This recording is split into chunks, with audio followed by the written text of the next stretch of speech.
Hello and welcome to another session in engineering mechanics. In this session, I'll be starting a new chapter, that is simple stresses and strains. So, in the subject, the simple stresses and strains, this is an important chapter where we have to find out the stresses induced in the bodies due to applied forces. In the first chapter, we have discussed about rigid bodies. Rigid bodies are idealized bodies where there is no deformation due to applied forces. That is, there is no change in their shape or size whenever there is an external force applied on it.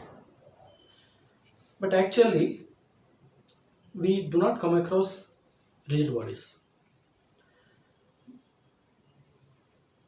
There will be some deformation. It may be negligible, but there will be some deformation on application of external forces.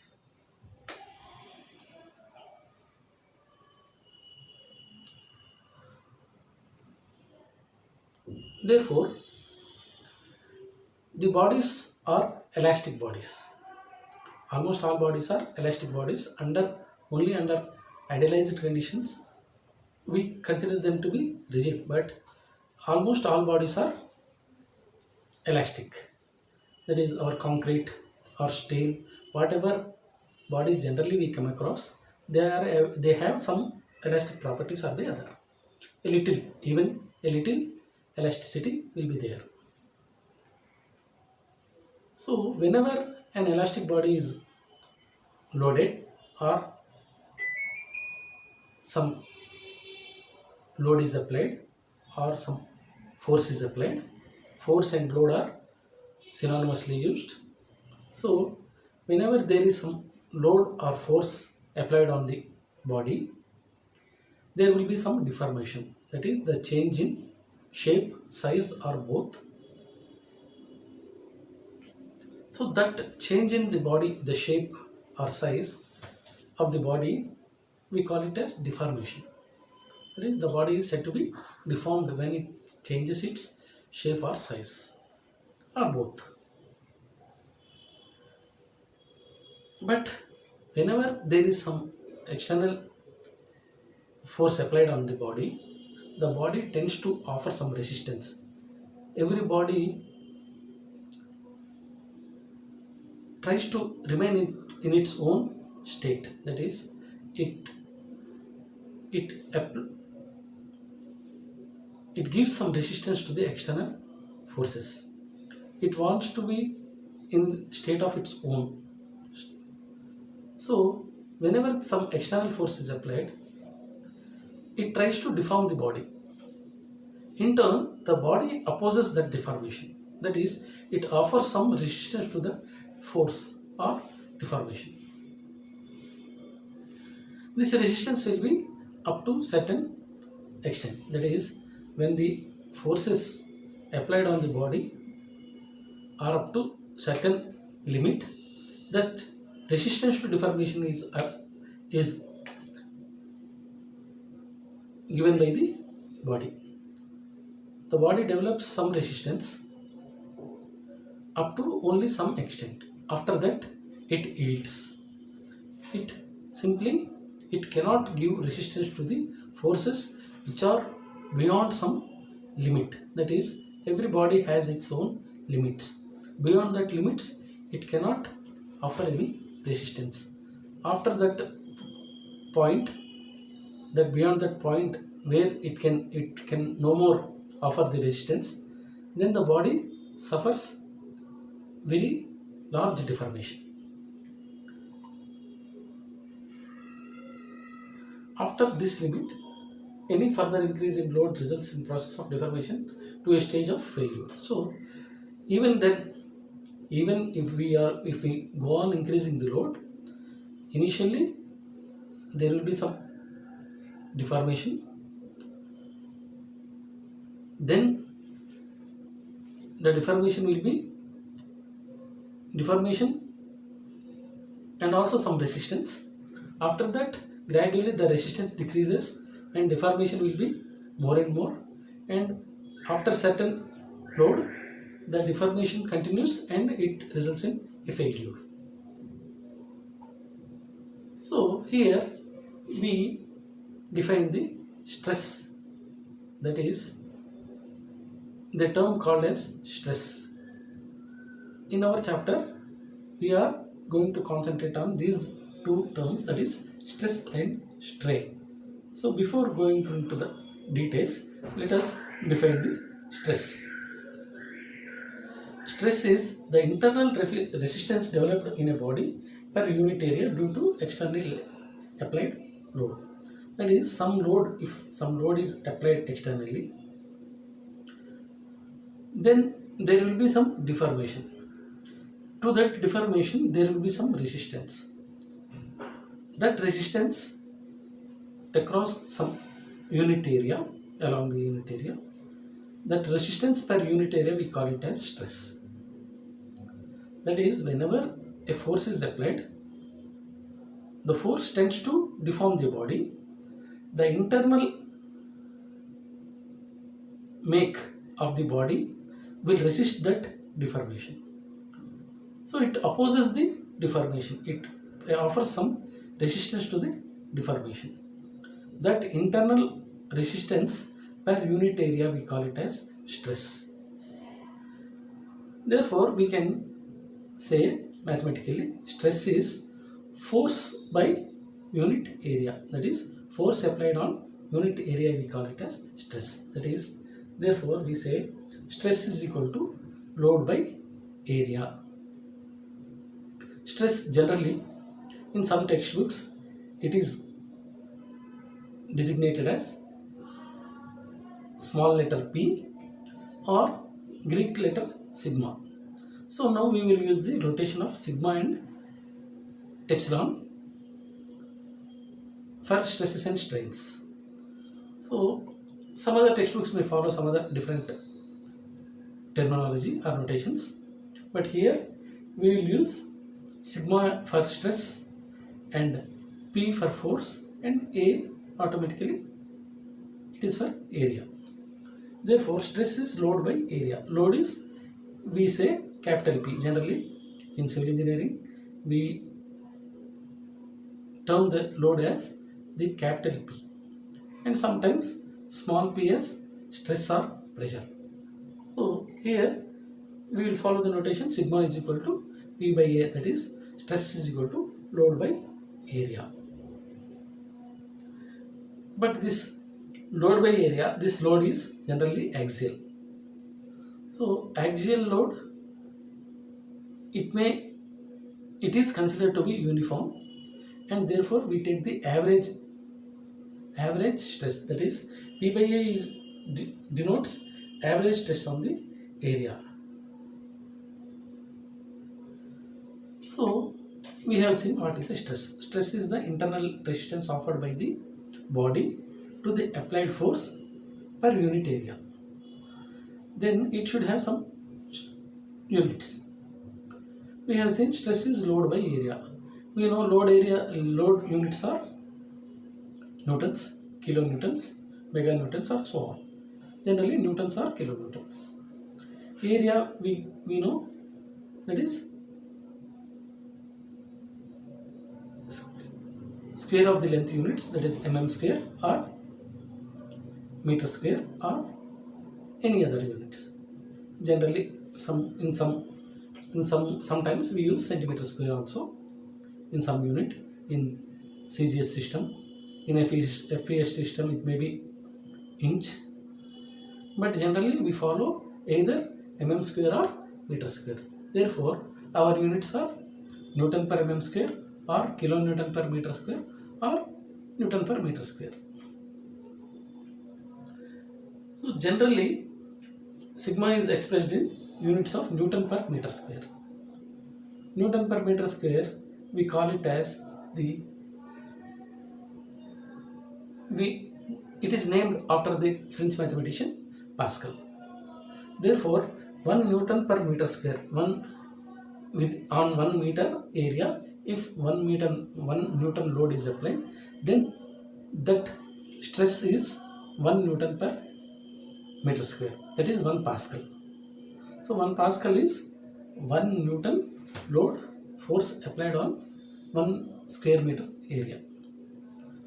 So this is very small unit, because 1 Newton is around 98.1 kgs, because 9.8 newtons makes 1 kilogram. So that is very small weight applied on 1 square meter. Therefore some other units we have to use.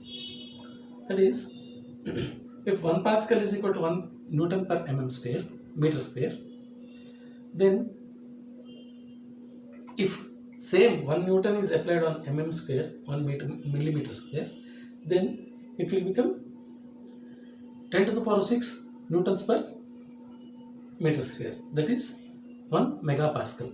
So therefore generally we come across this unit, that is Newton per square. Newton per square is more practical unit. Therefore we can use Newton per square. We can convert, because 1 Newton per meter square is 1 Pascal. So if we take 1 Newton per square, if we convert it to meter square, it will be 10 to the power of 6 newtons per meter square, that is 1 Newton per meter square into 10 to the power of 6, that is 1 megapascal. So therefore we can say that 1 Newton per square is 1 megapascal. Sometimes we may use, that is 1000 Newton per square on 1 millimeter square. If we applied almost 100 kgs, then it is 1000 newtons per square. Then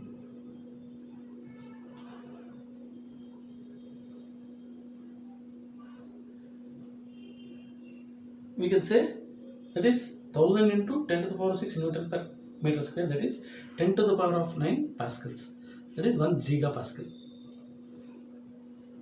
1 gigapascal is 1000 Newton per square. So we have to remember that 1 Newton per meter square, 1 Newton per meter square is Pascal, 1 Newton per square is megapascal, 1000 Newton per square is gigapascal. Now there are several types of stresses, that is stresses are classified into some different classifications. Here we are using the term simple stresses, because we are solving the problems of only simple stresses.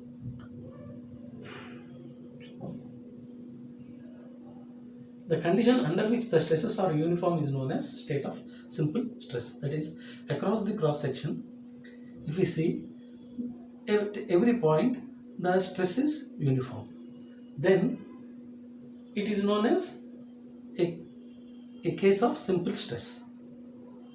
So there are other types of stresses, but here whenever the stresses are uniform across a section, then it is called the simple stress. That is, the state of simple stress at any point on the cross section, the stress is equal to an average stress. That is, at any point the stress is P by A, that is force by area. There are some other stresses called as normal stresses. That is, whenever forces act normal to the plane, they are called the normal forces. Then the internal resistance to the normal forces are called the normal stresses. That is, whenever forces are acting perpendicular to the surface, they are called the normal forces. So stresses which are developed or which are offering resistance to the normal forces are called normal stresses.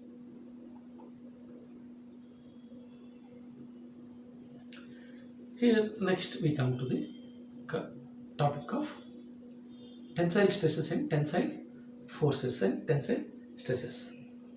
That is, generally in civil engineering, initially we come across tensile forces and compressive forces. You know by English meaning that tension is something which is pulling, or which pulls is called the tension, which presses, which is subject to, which presses any body is called compression. That is the simple English meaning. But in our civil engineering terms, consider this figure. That is a rectangular bar of some cross section A is pulled by two forces P. That is, the bar is in equilibrium condition. That is, whenever two equal and opposite forces act, then they will be, the body will be in equilibrium along the same axis. So consider a straight bar of length L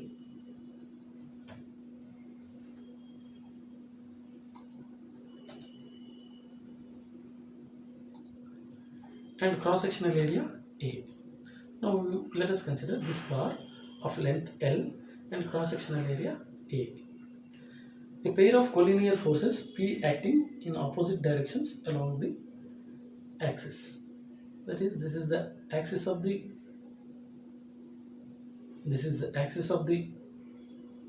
bar, steel bar. So along that axis, the pair of forces, collinear forces P are acting. The bar is subjected to a pull. This pull results in elongation of the body. It is a common experience that whenever we pull a rubber band, which is very elastic body, when we pull, it elongates. Similarly, in our eraser, if we press our eraser, it will tend to compress. So whenever we pull a rubber band, we are applying some tensile forces which is resulting in increase in its length. This pull results in elongation of the body. The force which is pulling the body is called the tensile force. So therefore, to that force, some internal resistance is offered. The internal resistance is offered to the pull. Suppose if I am pulling this pen, why it is not breaking? Why it is not separating? Because the entire area of this pen, the cross-sectional area, is offering some resistance to my pull. That is why it is not breaking. Otherwise, if there was no resistance, the pen would have been separated into two parts. Because I am applying a pull, I am trying to pull this body. Actually, it seems to be very rigid. Maybe at microscopic level, it is also maybe elastic, but for the naked eye, it seems to be a rigid body. Even then, if it is not breaking, suppose if I take a small eraser and if I pull it, what happens? It separates into two parts. That means initially it elongates, after some time it gives up and it separates into two pieces. That is, initially it is offering some deformation to the pull, later on it is yielding. Initially the resistance is trying to keep the eraser intact, but after, beyond that resistance, if my applied force is there, then the eraser will get separated into two parts. That is, it fails. The eraser fails due to the application of tensile force.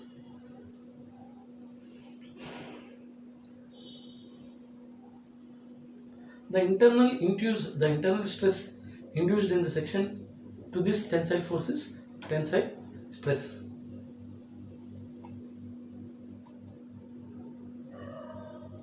Therefore, we can say that the internal resistance offered by the body to the tensile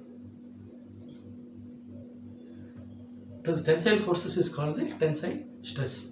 That is, whenever we apply a pulling force, the force which is moving in opposite directions along the axial axis, that force is, we call it as tensile force. The resistance to that tensile force is the tensile stress. Here if you see this, when these two forces are pulling the body, they tend to increase the length. So tensile stresses, tensile forces tend to elongate the body. The forces which tend to elongate a body are tensile forces. Similarly, if we consider the same bar and the pair of collinear forces acting towards the bar, that is, these forces are acting towards the bar, that means they are compressing the bar, they are pressing the bar, then also some resistance is offered by the cross section. This is the cross sectional area. This shaded part is cross sectional area. So every cross section, from end to end, at every cross section, if you think this bar is a loaf of a bread with several slices, each slice is offering resistance because the slices are not cut. If you think each cross section has one slice of bread in a loaf of a bread, then if I put some internal that is external forces to compress the body, then each section is offering some resistance. It is not that only this section is offering resistance at the center or anywhere. Throughout this length, every section, every cross section is trying to oppose the effect of the forces. The applied forces are here, they are trying to compress the body. Therefore, the resistance is offered so that there cannot be any compression. But due to this external force and also internal resistance, there may be slight compression, because if the resistance is more and force is less, there cannot be any compression. As the force increases, the resistance also increases. Because area is constant, stress is a function of force. So as force increases, stress increases.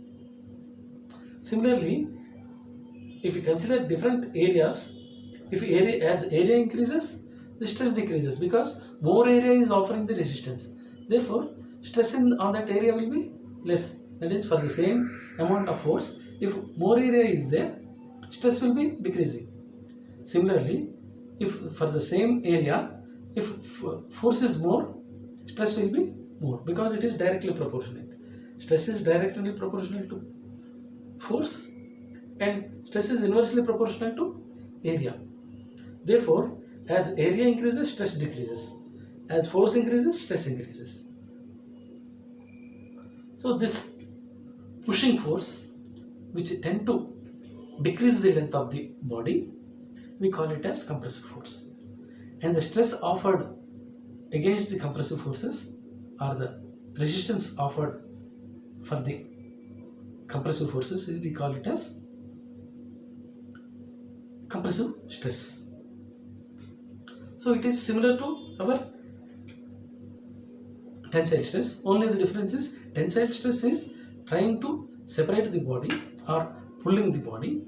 For that also there is some resistance. When compressive forces are trying to compress the body, even then there is some resistance developed in the body. So the resistance which is against the tensile forces is tensile stress, while the resistance offered against the compressive forces is compressive stress.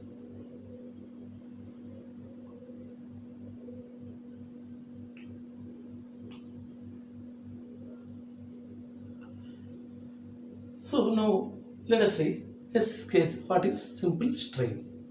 We have seen we called something called as simple stress, that is the stress along the cross section is uniform. If the stress along the cross section is uniform, that state of stress we call it as simple stress. Similarly,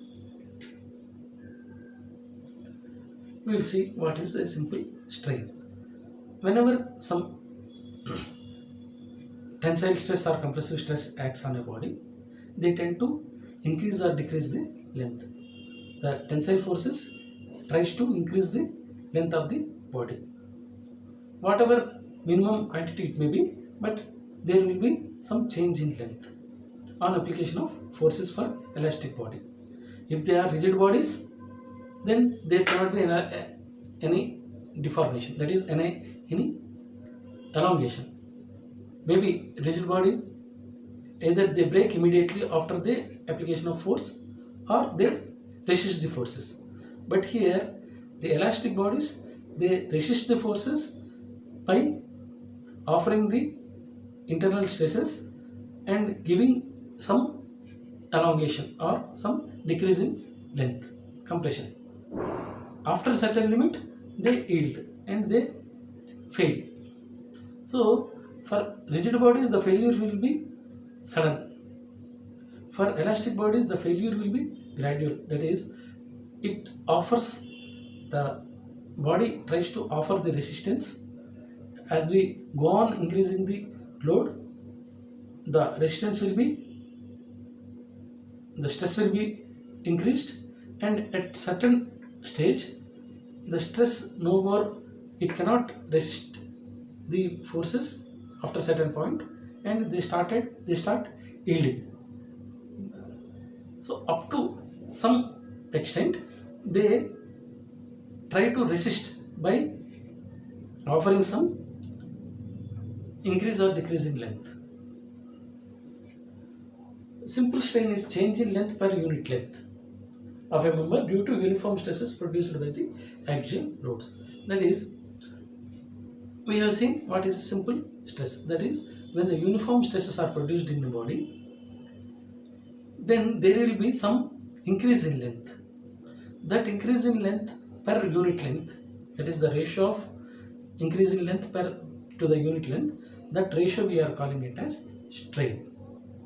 Strain is nothing but it is the ratio of change in length to the original length. That is, whatever length we have taken, if there is a small change in that length, the ratio between the change in length to the original length, we call it as a simple strain.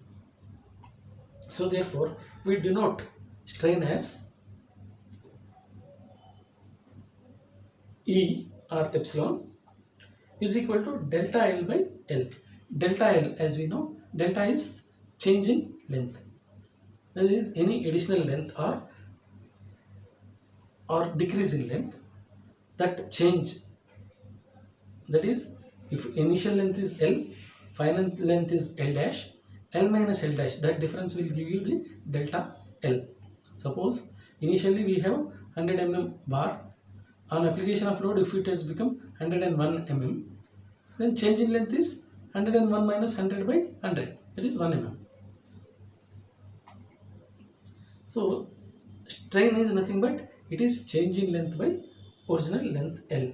So initially the length was L, there is a change in length, that is there is a change, that is delta L.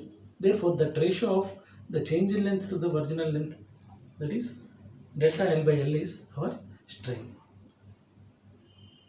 For simple strain, so to simple strain to occur, we have to have some certain conditions.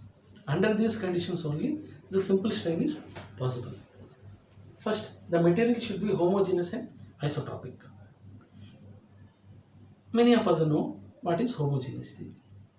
Homogeneity is the particles, where whatever sample we take, there should be distribution of particles should be uniform. That is, at any section the particles should be of uniform sizes and shapes, uniform sizes at least. Then that that type of material we call it as homogeneous. You might have seen in your earlier classes heterogeneous mixtures, homogeneous mixtures, or heterogeneous solutions and homogeneous solutions. You may be knowing. So what is homogeneous? That is, if they are thus in a sample, the particles are equally distributed, that they have the equal distribution, then they are homogeneous. Similarly, we call some other uh, characteristic, that is isotropic. Isotropic is, that is, if the material has same elastic properties in all directions, that is along x, along y, and along z, in all three directions, if the elastic properties are same, then those type of materials are called isotropic materials. So the material should not have different elastic properties in different directions. The stresses should be simple stresses. To bring the simple strains, bring out the simple strains, the stresses should be simple stresses. Similarly, the body should be prismatic. That is, the cross section of the body at any section should be same. That is, the uniformly varying bodies, simple strain cannot be applied. So they should have equal areas in the along the body. So the body should be homogeneous and isotropic, the stresses should be simple, and the body should be prismatic. That is, having the uniform cross section along the body. Then we have seen what is strain. Let us see tensile types of strains. We have tensile strain, compressive strain, shear strain, and volumetric strain. These are different types of strains. Generally, when we say strain, we mean that linear strain. But strain may be lateral. There can be lateral strain, there can be volumetric strain, or any strain. Unless and until it is specified, we mean that when we say strain, we mean that it is linear strain. Tensile strain, the ratio of increase in length to the original length. That is, due to tensile forces, the body tends to increase its length. So that increase in length, that is delta L, is positive.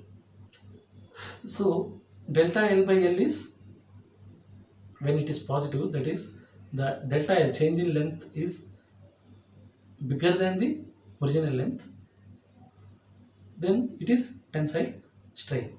Similarly, compressive strain. When the body is compressed, there will be decrease in length. So that difference, change in length, will be minus delta L. Actually, delta L in negative sense, minus delta L by L. That is the compressive strain. Suppose 1000 mm rod is compressed. After compression, if it is 999 mm, then 1 mm is compressed. That is, delta will be -1. That is compression. Shear strain, the ratio of deformation to the original dimension. So we will, in next chapters, in next classes, we will see in detail what is a shear strain. But right now, it is a ratio of deformation to the original dimension. Similarly, volumetric strain is due to application of force, there will be change in volume. That is, we will see that once there is a change in length, there will be change in lateral dimensions also. So if we put them together, there will be a volumetric change. That is, total volume of the body is changed due to some either tension or compressive forces. So changing volume to the original volume, we get the volumetric strain. You might have experienced, when we stretch the rubber band length increases. But if you see the diameter or the cross section, it will decrease. So as the length increases, the cross sectional sides, that is along x-axis, will increase, y and z-axis will be decreasing. It is a common daily life experience that everybody knows that whenever a rubber band is stretched, the length increases but the cross sectional area decreases. And if we see, if we calculate the overall volume of the rubber band, initial volume and the final volume will be, there will be a difference. So final volume by change in volume, that is initial volume minus final volume by initial volume, will give you the strain, volumetric strain. Next we will see the common stress strain diagram for tension for a ductile material. Before we go into the detail, we will see what is a ductile material. Ductile material is material which on application of force, it gradually it increases its length before it snaps, it breaks. So material which can be drawn into thin wires, that is on application of force, gradually the size will be decreasing up to certain extent, then later on it will break. Immediate failure will not occur. So we have seen ductile material, particularly some gold and silver are very ductile. That is why they are very much useful in ornament, making of ornaments. Because they are very ductile, they are mixed with some, they made into alloy of copper to make gold ornament. Otherwise they will be very ductile and very malleable. We will go into those terms later on in the mechanical properties of the bodies. But initially, let us understand that a ductile material is a material which on application of force will not fail immediately. It fails gradually after increasing its length, and after certain extent only it will fail. So because we want to learn the effect of application of force on a material, we choose a ductile material so that we can understand its behavior. So here generally we take the in civil engineering construction or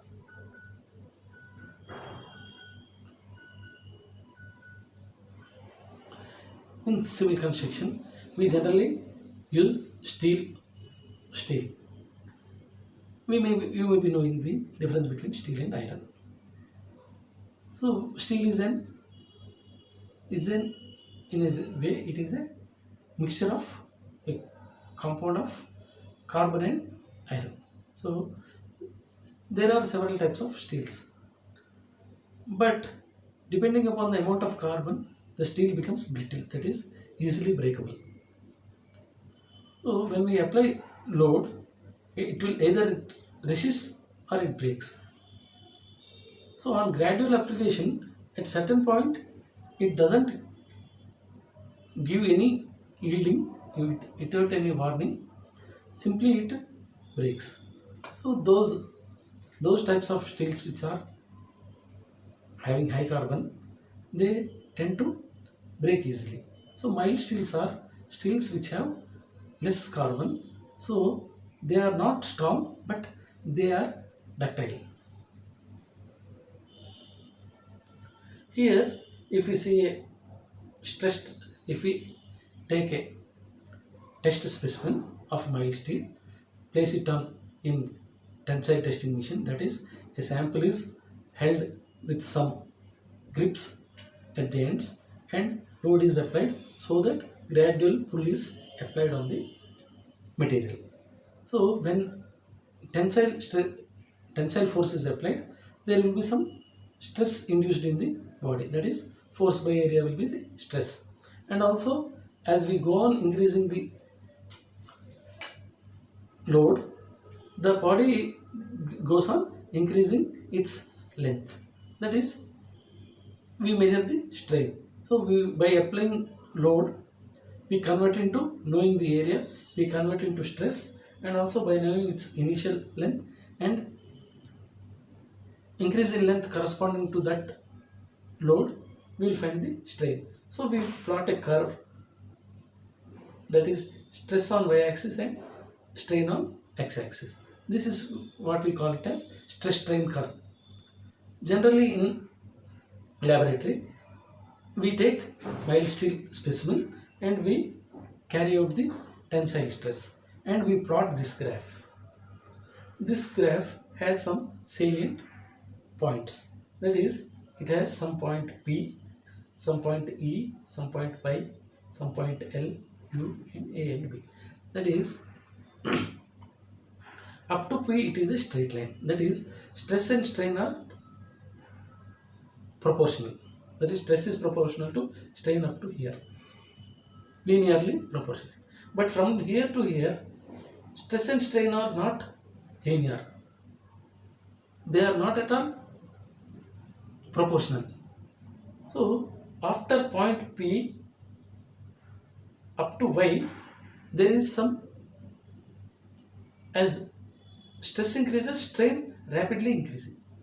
Stress is the, as we increase the force, even with less force also, strain is increasing rapidly. At point L, it slightly rebounds, and then as we apply more and more stress, it goes up to ultimate point and comes to a breaking point. That is, we have P, E, Y, L, U, and B. Here, P is limit of proportionality. That is, up to that point, stress is proportional to strain. That point we call it as limit of proportionality or proportional limit.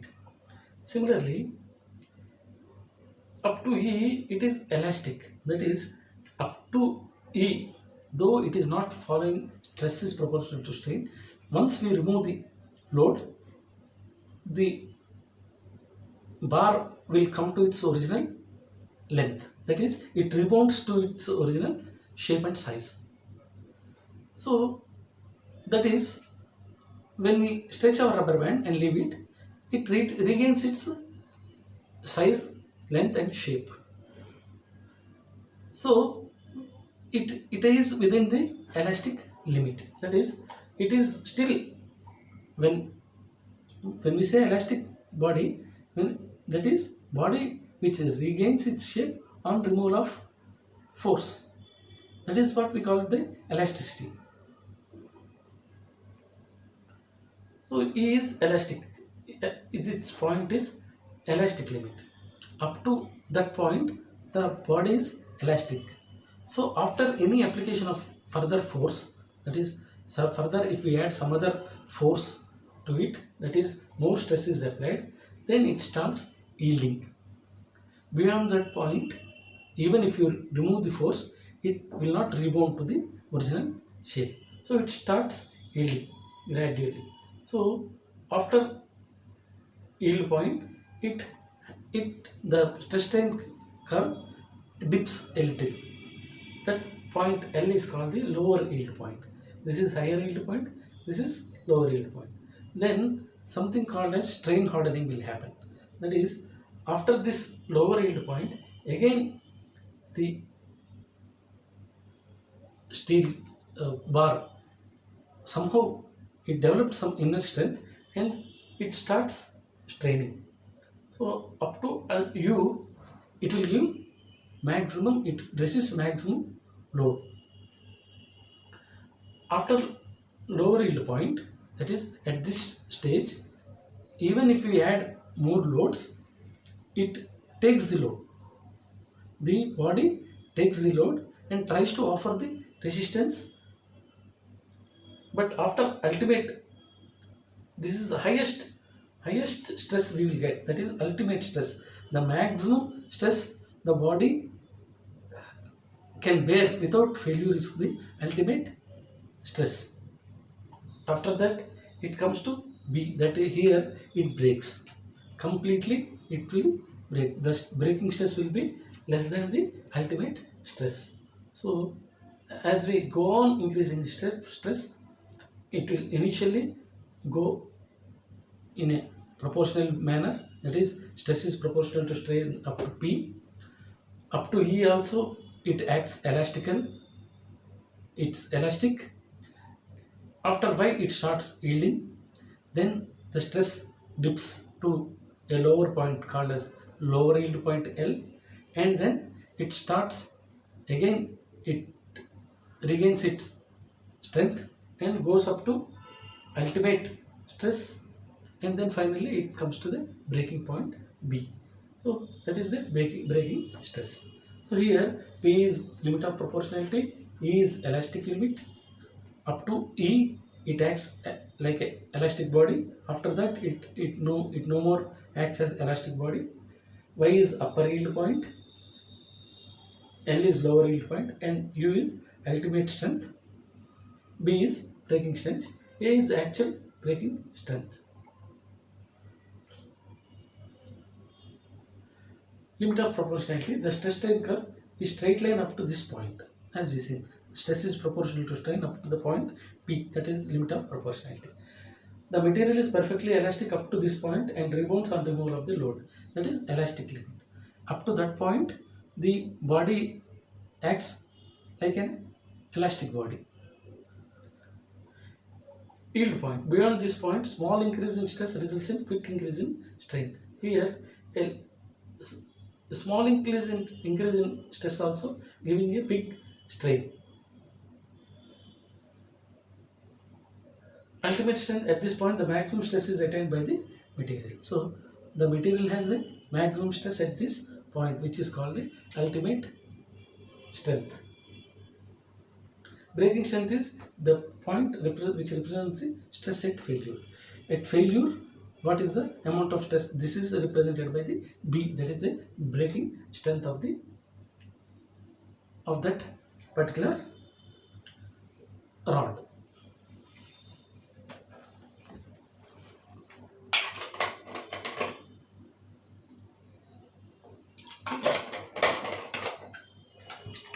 Then you might have come across the Hooke's law in your physics in earlier classes. That is in 9th or 10th classes, you might have come across the Hooke's law. Hooke's law says that the stress within the elastic limit, stress is proportional to strain. For a material, for any material, stress is proportional to strain up to certain point, which is called the limit of proportionality. That is, the material subjected to simple tension or compression within elastic limit, stress is proportional to strain. That is, stress is proportional to strain. Therefore, stress by strain is equal to some constant. This constant we call it as modulus of elasticity or Young's modulus. That is, stress by strain is equal to E. Stress is proportional to strain. That is, it is directly proportional. When stress is equal to 1, strain is equal to 1. When stress is 2, strain is 2. Similarly, so therefore, stress by strain will be equal to some constant. That constant we call it as the modulus of elasticity or Young's modulus. Therefore, stress by strain is equal to E, where E is called capital E. The English letter E we use for Young's modulus or modulus of elasticity. Therefore, modulus of elasticity is defined as the stress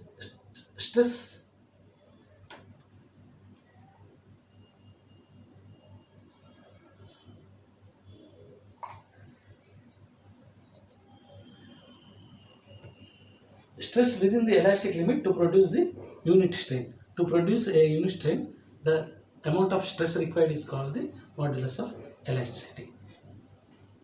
So therefore, modulus of elasticity units are, that is, stress by strain. Stress is Newton per mm square, generally Newton per mm square. Strain is, it is a ratio, that is, strain is delta L by L, change in length. Change in length units will be some mm and original length will be mm. So it is a ratio of length by length, so it doesn't have any units.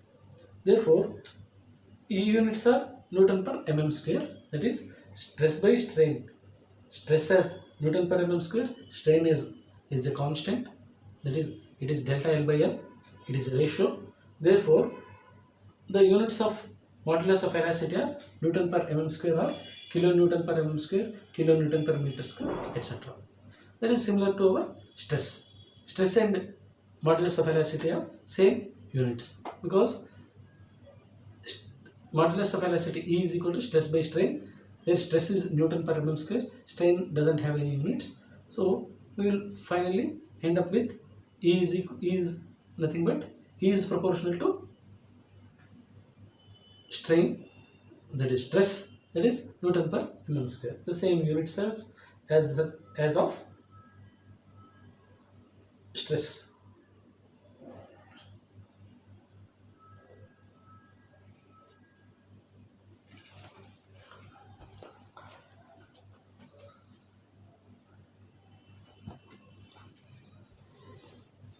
So till now, whatever we have seen, we'll have a recap of these concepts very quickly. That is a simple stress. That is a resistance is offered whenever there is some external load applied. That resistance we call it as resistance per unit area. We call it as the stress. So whenever there is some compression, there will be compressive stress. When pull is applied, it is called the tensile force. That for the tensile force, the resistance per unit area is the compressive tensile stress. Similarly, the body tends to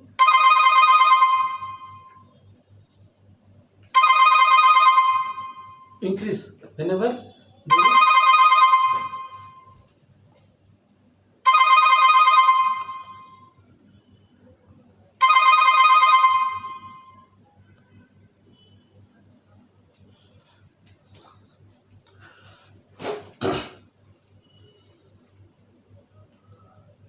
whenever a force is applied, there will be some stress developed in the body, and due to that force, there will be some increase or decrease in length depending upon whether you are pulling the body or pushing the body.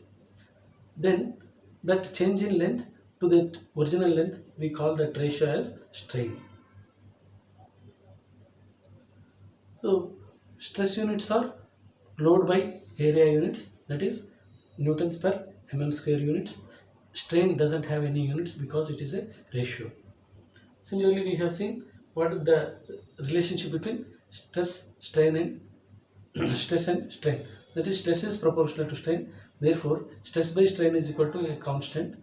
That constant we call it as modulus of elasticity. Therefore, the units of modulus of elasticity are same as that of the stress, that is Newton per mm square or kilonewton per meter square, such units. So with this, let us conclude this session here, and we will meet in the next session. Till then, thank you.